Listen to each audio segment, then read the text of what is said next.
राज ठाकरेजी यांनी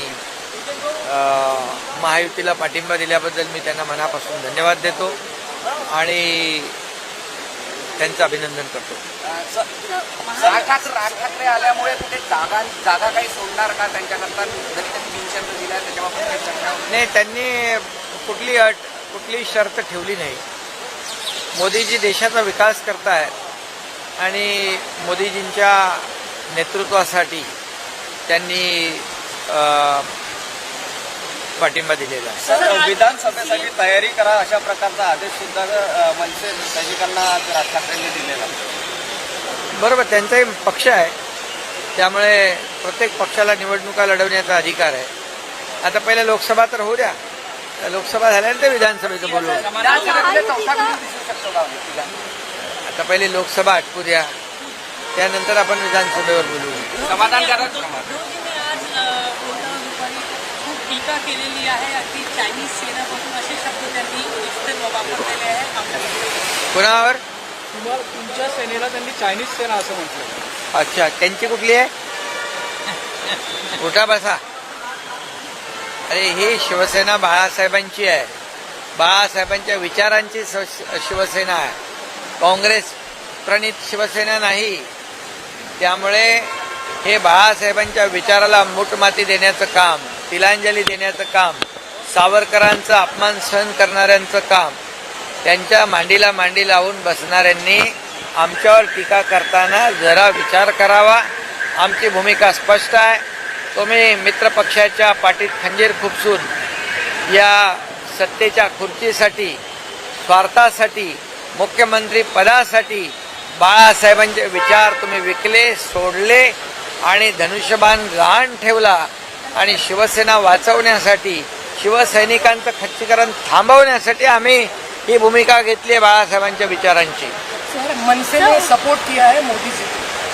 बिल्कुल, मैं उनका तहे दिल से स्वागत करता हूं कि मोदी जी के नेतृत्व के लिए मोदी जी ने जो देश का विकास किया है, देश को आगे बढ़ाया है और इसलिए उन्होंने महायुति को सपोर्ट किया है.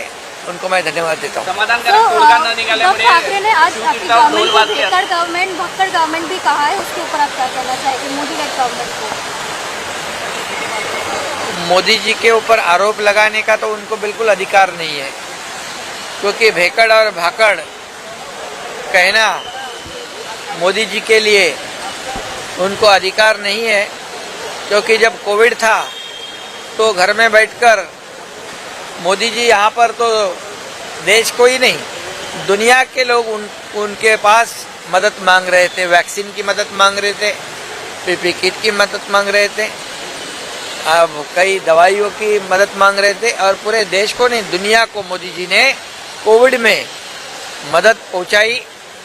और ये जो आरोप लगाने वाले घर में बैठकर कौन सी बहादुरी दिखा रहे थे? घर में बैठकर, बाहर कोविड से लोग मर रहे थे और घर में बैठकर रोकड़. मैं उनको कहूँ क्या, रोकड़ पार्टी के अध्यक्ष, ऐसा कहना उचित होगा क्या? तो रोकड़ गिनने वाले मोदी जी को भेकड़ कहने का उनको अधिकार नहीं. समाधानकारक तोडगा न निघाल्यामुळे जे आहे आज शिवतीर्थावर ढोल वाजल्याचा जे मतदारांनी समाधानकारक तोडगा न निघाल्यामुळे शिवतीर्थावर ढोल वाजल्याचा मतदारांनी उमेदवाराच्या प्रचाराकरता स्वतः पंतप्रधान येणार आहे, कसं पाहता याचं? नाही, प्रधानमंत्री महोदयांनी महाराष्ट्रामध्ये अनेक सभा दिलेल्या आहेत. महाराष्ट्रावर त्यांचं पहिल्यापासून प्रेम राहिलेलं आहे आणि खरं म्हणजे महाराष्ट्राच्या विकासामध्ये देखील त्यांनी 1.5-2 वर्षामध्ये मोठं योगदान दिलेलं आहे आणि म्हणून महाराष्ट्रावर त्यांचं विशेष प्रेम आहे आणि महाराष्ट्रात जास्तीत जास्त जागा या ठिकाणी निवडून आल्या पाहिजे यासाठी या महाराष्ट्रातल्या जनतेने देखील, मतदारांनी देखील मोदीजींना गॅरंटी दिलेली आहे आणि म्हणून 45 पार जागा या महाराष्ट्रातून जिंकू आम्ही आणि मोदीजींचे हात बळकट करू. त्यासाठी त्यांचं आम्ही महाराष्ट्रात स्वागत करतो. सीट शेयरिंग फाइनलाइज हो चुका है, महायुति का कब तक हो सकता है? महायुति का भी जल्द से जल्द हो जाएगा. राज ठाकरे असे म्हणाले मुख्यमंत्री उपमुख्यमंत्री मला नेहमी भेटायला यायचे आपण एकत्र आलं पाहिजे असं म्हणायचे मात्र का एकत्र आलं पाहिजे हे सांगायचे नाही त्यामुळे आता स्वतःचा पक्ष असल्यामुळे कोणाच्या हाताने काम करणार नाही असं नाही, त्यांनी पाठिंबा दिल्याबद्दल मी त्यांना धन्यवाद अगोदर दिलेत, पुन्हा त्यांना धन्यवाद देतो. सर